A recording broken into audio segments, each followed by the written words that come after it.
ഒരു കാരണവശാലും ഹോസ്പിറ്റൽ വളപ്പിൽ ആരും കയറാൻ സമ്മതിക്കും. കുഴപ്പമുണ്ട്.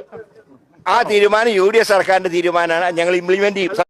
ായിട്ടാണ് ഈ പൊതിച്ചോറ് വിഷയം രാഷ്ട്രീയമാക്കുന്നത്. ഇപ്പോൾ പൊതിച്ചോറ് എന്ന് പറയുന്നത് ഒരു രാഷ്ട്രീയ വിഷയമല്ലല്ലോ. അതിൽ ഞാൻ പറയുകയാണെങ്കിൽ എൻ്റെ ഒരു അഭിപ്രായം സിമ്പിളാണ്.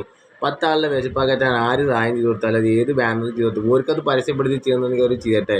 പക്ഷെ അത് ആ 10 ആൾക്ക് എത്തുന്നുണ്ട്, അവരുടെ വിശപ്പ് മാറുന്നുണ്ട്, അവർക്കൊരു സഹായം ഉണ്ടെന്നുണ്ടെങ്കിൽ അതിനെ എതിർക്കുന്ന രാഷ്ട്രീയത്തോട് നമുക്ക് വലിയ യോജനയില്ല. പിന്നെ എല്ലാ ജനങ്ങൾക്കും കൂടി വേണ്ടിയിട്ടാണ് ഈ സർക്കാർ ആസ്പത്രി എന്നൊക്കെ പറയുന്നത്. അല്ലാണ്ട് സർക്കാർ ജീവനക്കാർക്ക് രാഷ്ട്രീയമാവാം, സർക്കാർ ഭരിക്കണ മന്ത്രിമാർക്ക് രാഷ്ട്രീയമാണെങ്കിൽ രാഷ്ട്രീയ തങ്ങൾക്ക് എന്തുകൊണ്ട് അവിടെ സന്നദ്ധയോടെ ഒരു കാര്യം ചെയ്യാൻ പറ്റില്ല? പിന്നെ എല്ലാം കൂടി കമ്മ്യൂണിറ്റി കിച്ചണിൽ കൊടുത്തിട്ട് നിങ്ങളുടെ ലെവൽ അടിച്ചിട്ട് ഇറക്കണ്ടല്ലോ. നിങ്ങൾ അവിടുത്തെ പോരായ്മകൾ മാറ്റി ഇടതിന് പകരം വലത് കൈ സർജറി വെക്കുക, അല്ല മറ്റേ എന്താ പറയുക അത്യാഹിത വിഭാഗത്തിൽ ഡോക്ടറില്ല, അതേപോലെ തന്നെ മെഷീനറീസ് ഇല്ല. അതൊക്കെ പോരായ്മകൾ മാറ്റാനാണ് വകുപ്പ് ശ്രദ്ധിക്കേണ്ടത്. ഇത് പൊതിച്ചോറിൻ്റെ ഈ രാഷ്ട്രീയം ഉണ്ടല്ലോ, ഇത് വളരെയധികം ഗതികെട്ട രാഷ്ട്രീയമാണെന്ന് മാത്രം പറഞ്ഞു നിർത്തുന്നു. നന്ദി, നമസ്കാരം.